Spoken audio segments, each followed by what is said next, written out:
Welcome to this episode of the Women in Technology Spotlight. Today I have with me Jennifer Culpepper. She's a data analyst. Welcome, Jennifer. Thank you for having me. It's a pleasure to talk to you today. And before we dive into what you do as a data analyst, let's talk a little bit about yourself. I'm Jennifer. I've actually just moved to Vienna about 2 years ago, so I'm still very new to Austria and loving it so far. Originally, I'm from Germany, from a pretty small town close to Frankfurt. And then I did my bachelor's in Stuttgart. So I've been moving around quite a lot and now finally found my home here. So, what brought you to Vienna specifically? Was it the job or was it just the attraction of Vienna as a I mean, it's a couple aspects. Mostly it was the master's degree. I'm Mhm. studying at the University of Economics here. And of course, that is a very well-known university internationally. So that was very attractive. But also just Vienna as a city is phenomenal. It's just gorgeous. So I've always been a fan and wanted to move if I could. So I was really happy when I finally found a reason to move. So you say you're studying at the University of Economy. What exactly is the studies you're doing? I'm in the management master's program. Okay. So this is a very general master's program, I'd say. There's also for international management, but this one is just management in general and covers all different aspects. So I know that you are a data analyst, and this is the reason I invited you on the Women in Technology Spotlight. Can you tell us a little bit about how you became a data analyst and how that meshes with studying at the University of Economy Management and what your plans are with that? Yeah, well, it's been quite a journey, I'd say. Starting off,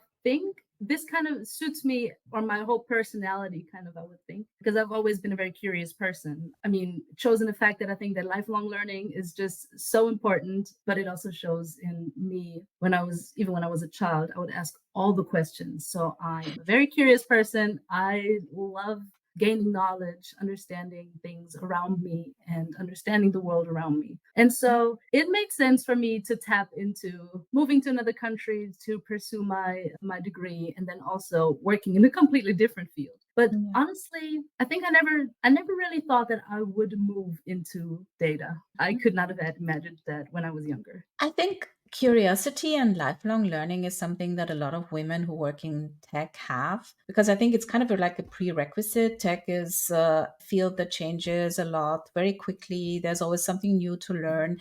And a lot of us are driven by this urge to understand how things work. And so, about how things work, I think a lot of people are a bit confused about the different jobs that are available in the space. There's the data engineer, there's the data scientist, there's the data analyst. So, what does a data analyst actually do? Or what do you do? Maybe it's not even a question that we can answer universally, but you as a data analyst, what is your job like? What do you actually do? So I see it just the way that you do. I mean, that's just a general fact that there are so many different jobs in data, and it's kind of difficult in the beginning to find your space. So for me, I think it fits quite well to my personality, what I professionally do, because I work with different data sources and I use that data to help big companies in the healthcare sector. So, what I particularly like about my position is that my tasks are very diverse. Just as the different job titles are diverse, the tasks will be too. Sometimes this is about launching new products. Sometimes I help with providing an overview over the market or different trends and insights into development. So, what I analyze that is always different. And I think what remains the same is that it just has a major impact on the healthcare industry and many patient lives in Austria. And of course, just getting a better understanding of the world around us. Okay, that makes sense that you take data that the company has and you make predictions or you make analysis to understand what's needed. Is that how I can imagine what you're doing? Yeah, kind of. Just that I do it for different companies. So this is a consulting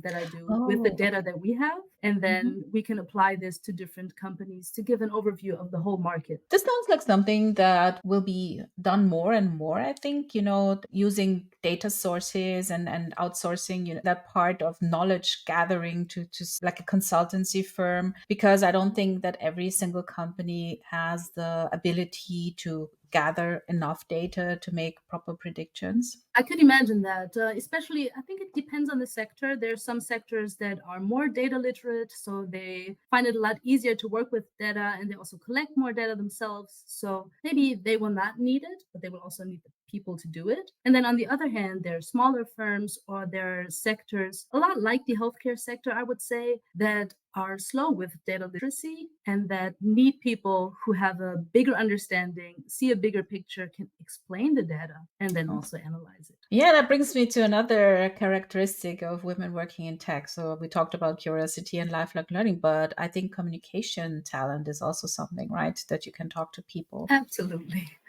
For a long time, actually, I thought I was going to stay in sales because that was what I was just good at, and I thought that made a lot of sense with my personality and my strength in communication. But then I saw that yes, working in data, one thing that you have to have, one skill that you need to learn is how to communicate your results so that the people who need to understand them can actually have a full understanding. I love that because it's the opposite of what people imagine when we talk about working in tech, because people think you sit in front of your computer and you code and you don't speak to anyone, and probably you're in a dimly lit room with a hoodie. And but what we do is the complete opposite of that. So you have to be willing to talk to people, you have to be outgoing, you have of course you have to be technically, literate, but it's not at all what people think it is, right?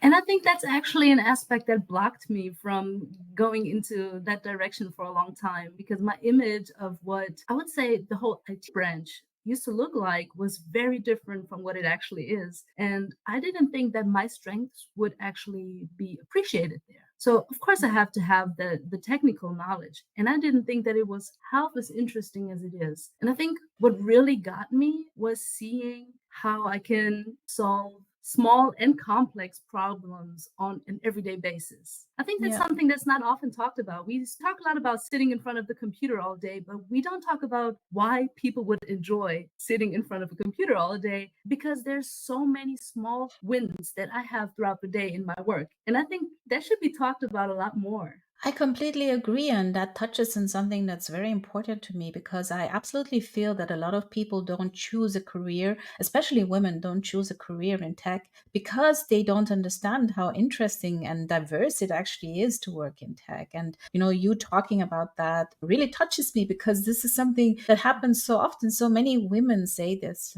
they didn't choose this career to begin with because they didn't think it was for them or that their skills would be appreciated while we have so much to contribute here. And but that what kind of school did you go to, or what happened to change? I always have to laugh when I say this, but this was a hobby for a long time. So I was always interested in what programming looked like. So I did like Mhm. the regular Hello World Python courses just to see what programming would be like. Didn't quite spark it yet. That wasn't it. What was it was that I was working in controlling and this company wanted to try this new software, Power BI. And Mhm. I was looking into it and it was new for the company as well. And it was actually just supposed to be for testing, but I loved it right away. There were Mhm. just so many questions that I had that I could finally answer through data, which we were working with Excel before. And it was just such an upgrade. You could see it was such an upgrade. And that really sparked it for me. After that, I knew this is probably the direction I want to go in now. So what I hear is that like many women, you just kind of stumbled into the whole thing. I mean, not quite because you said you did this Python courses and Hello World, which is a bit more than a lot of people have done before. They actually accidentally stumble into tech, but still, it feels so random and it's a bit sad. I mean, it's great. I love it, but it's a bit sad because of, the whole background and the way tech is shown in the media and in books and everywhere. It seems so inapproachable for many people. And it's not just women, it is women, especially because we're not encouraged to go into tech. But I feel that nowadays it's even boys too. A lot of, I think, young boys aren't interested in tech anymore either because it just seems boring and inaccessible. And I wish we could talk more about why we actually love it. And that would be my next question. Why do you love doing this now? I mean, for me, really, it changed my day to day. And there's hardly any aspect that I don't love about it. That's let me put it that way. Because as I said, the small wins throughout the day that I get when I solve small problems or bigger problems, that really changes the way that I work and the way that I enjoy my work. So I remember when I first started, let me put it this way. When I first started, I think getting into data is very difficult. getting into programming even more. Because in the beginning, you will sometimes sit on a problem for hours and hours, and it can be tedious. But then when you get it right, after trying and trying, the feeling that got me was unmatched. Throughout my career, I have never felt anything the way that I have that. And that, I think, is what got me addicted. I love seeing the result when after a couple times it didn't work, it finally does. And how much I learned from that too is so obvious every single time. And I don't think I had that in any other field. Now, in the second step, when I have a client or I have maybe a boss or maybe I have a colleague who are looking at the data for the first time and then explaining and seeing them understand their world in a way better gives me so much joy. So that's really what I like about it. And I to the other point that this is a field that is often being so uninteresting or so unattractive to young women, especially, but also men. I have two thoughts. One is that on one hand, I hope that within the next generations, these things are going to change because I think when I was younger, if I think of the early two, the idea of an IT background person was very different from what it is nowadays. That has changed a lot. And I think it has opened some doors at least. And it also makes me wonder, looking at the next generations, in what ways this job is going to change and if they're up for the task. Because, of course, you're going to need the basics, but you will also have to learn how to adapt quickly. And then eventually, I think we will have a lot of AI models that might actually change our work in a way that they work more for us and we will need a lot less understanding. I'm very interested in seeing how that is going to play out. And I think that's also an important aspect of the job, that it does not stay the same. It is in so much change, and I can already see that change happening for the next couple of decades. And I think that's a very rare aspect too to have in your career. That's such a good point. I think a lot of us who are enthusiastic about this job are enthusiastic about it because we see the fact that this is not a static field, that something new is happening. And now you mentioned AI. Obviously, we're just at the beginning. A lot of stuff has already been, developed, but it's just the beginning. It's like the first days of the internet in reality. So there's all these possibility, and it's opening up, and it will change the way we work, and it will change the way tech works. Obviously, we don't know how yet, but it's just you can be a part of it. And a lot of what it takes to get people into tech is, I think, communicating that enthusiasm of this world. And I think you did a great job just now, just explaining why you got hooked. And this is, of course, first is this success that you feel when you learn something, because, of course, maybe in the beginning, the learning curve might be a bit steep, but then there's this moment when you realize, oh, I can understand this, and you have the first results. And I think the other thing is that it's not necessarily about the tech or the software or, whatever kind of programming language you're actually using. It's about the results you create, that you actually change something in the world around you, knowledge, information, or how something works. And I think you talked about that well when you said, yeah, you have the data and then you create something from it, because it's not about the tech, it's about what you make out of with it, I think. Exactly. I mean, I would say the tech part can be interesting as well. Yes, absolutely. I enjoy the process as well, but yes, it is the result. Absolutely. I mean, tech is a part of it, but it's not just tech for tech's sake. I think the people who did tech for tech's sake were those people you talked about in the early days of tech. They did tech for tech's sake, and then they created all this stuff. But now you have a lot of people who are just fascinated by what they can achieve with that tech, because, Exactly, and as a that's also, tool. Yeah. yes, as a tool, exactly. Because our world has changed. We're now in this world where everything is digitalized. So you have tech in every little detail and aspect of your life. So there's absolutely an opportunity to have a job that's somehow technical in nearly every field. And it doesn't matter what it is. You could be someone who loves to knit, and you could find a way to use tech to augment that. I mean, so there are opportunities that weren't there in the beginning. So yeah, I can totally understand how that aspect took you and moved you over that border into tech. And I mean, it's not just using it as a tool. I think what is really important about it is also that it is an ever evolving tool. There are Mhm. so many tools there. So if you start off with one, I think, as we said in the beginning, it can be difficult to learn. But once you've mastered one, you will easily, and I could promise that to anyone, you will want to look for more tools to use. So within, a couple of years, you have such an expansion of your horizon. And I think that is,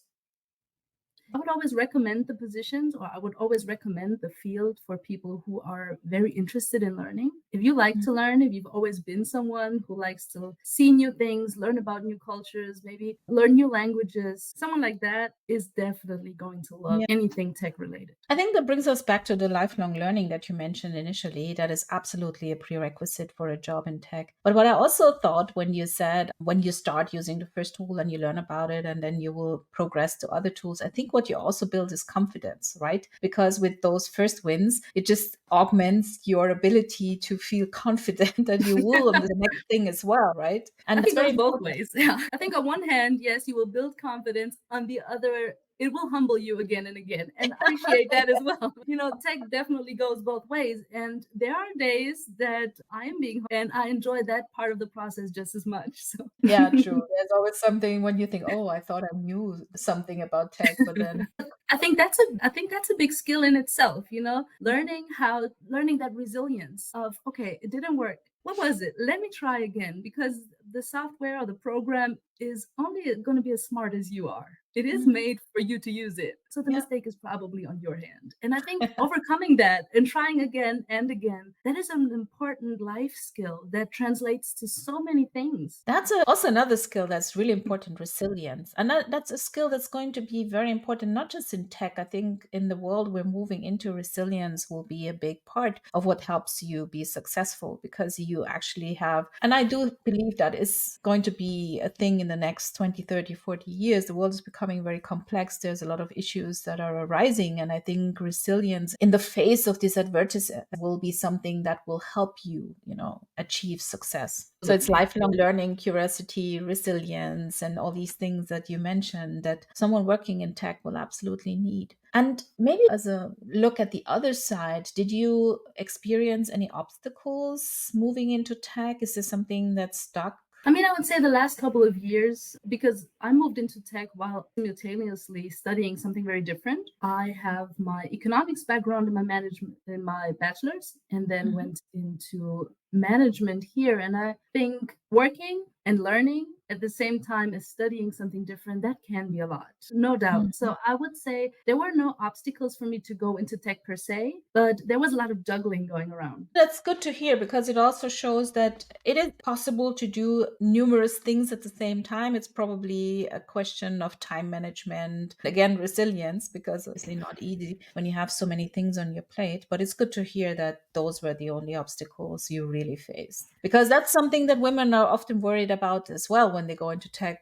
How would it be? Will I be welcome? Will I feel good there? But maybe as an end to our discussion, you could maybe share some a tip or some, I don't know, quote or whatever that gets you through the day. I mean, one quote that definitely gets me through the day, or one motto that I always have, is no one is you, and that is your power. So, when I was younger, especially, I struggled a lot with imposter syndrome. And I think going into tech, women can experience that a lot. In the beginning, as I said, it does humble you. It does humble you a lot. So, you can question, is this the right field for me? Am I really doing the right thing? And then, of course, the idea of a tech person can be so different from who you are. So, Mhm. it makes kind of sense to have that thought come up and that Yeah. doubt come up. And you need to make sure that you remind yourself in basically whatever you do, whether that is tech or something else, there is nobody who is going to do the thing exactly the same way that you will. And I think that is something very, very special to think about. So I gain a lot of strength from knowing that I can do the things in the way that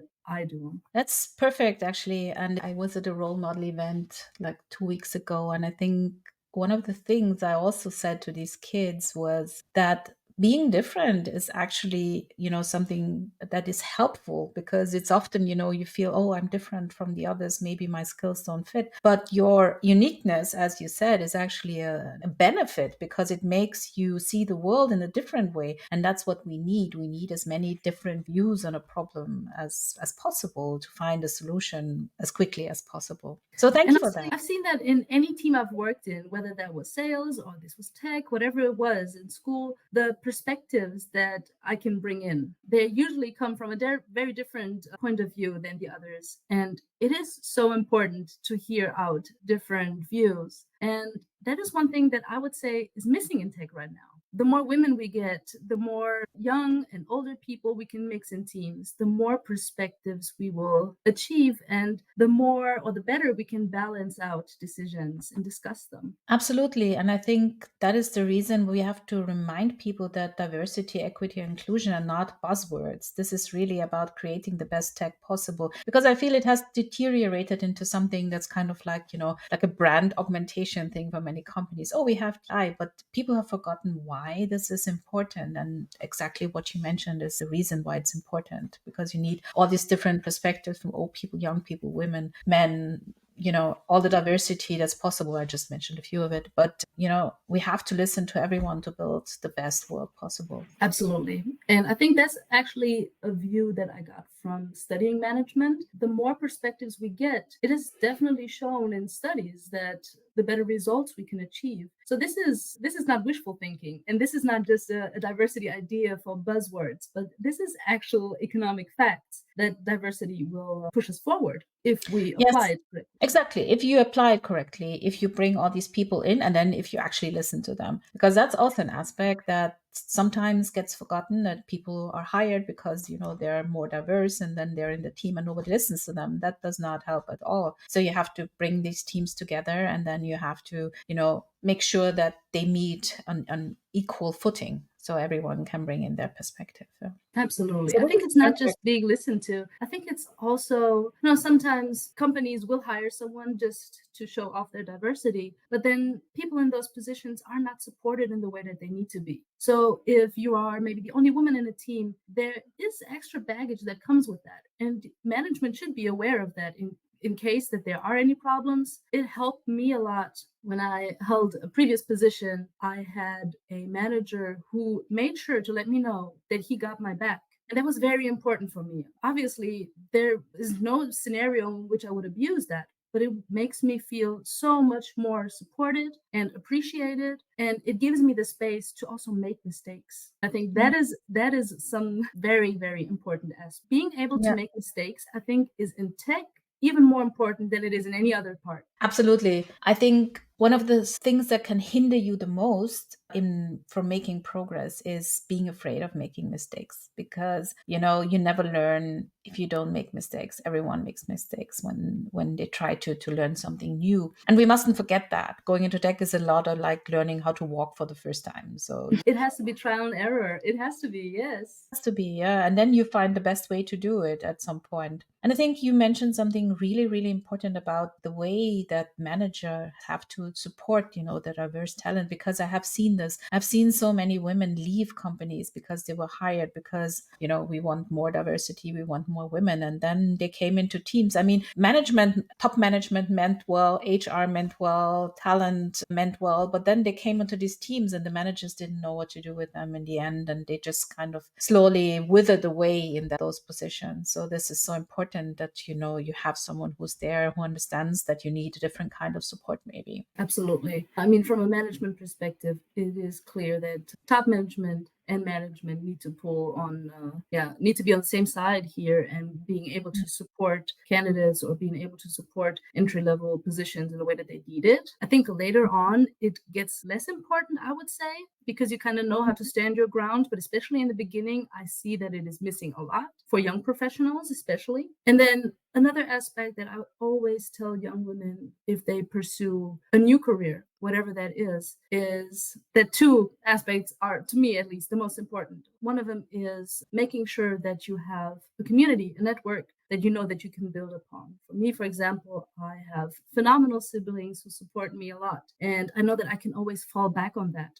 I think it is important to have that, whether that is friends, whether that is your partner. I think that is something that will get you far. Also, of course, professional communities, making sure that you know people who think like you, who work like you, and making the connections there is priceless. And then I Yeah. think the second part is making sure that you take care of your mental health and your physical health in a way that is sustainable. And especially when we start out with new career paths, I think we kind of fall into that pattern. Or at least that is something for me, that we prioritize it in a way that can be unsustainable long term. So what I always tell people who want to switch is make sure that you balance it out. Make sure you balance it out with taking care of physical health, getting your exercise in, doing your training, and of course, your mental health. I think you touched on all the really important points of I don't want to even want to say going into tech for women, but all these important points for making a career long term, because networking is such an essential tool. And it's not about going to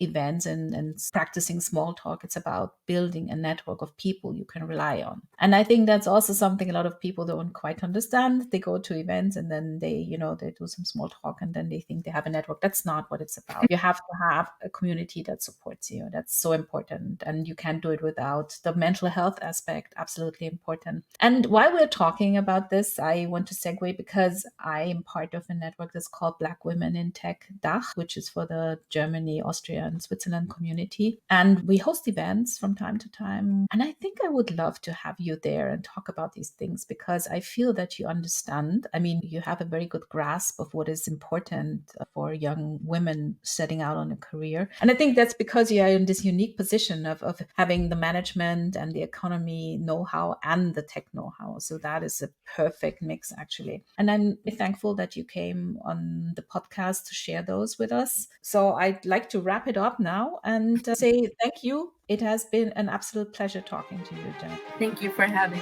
me. Happy to see you.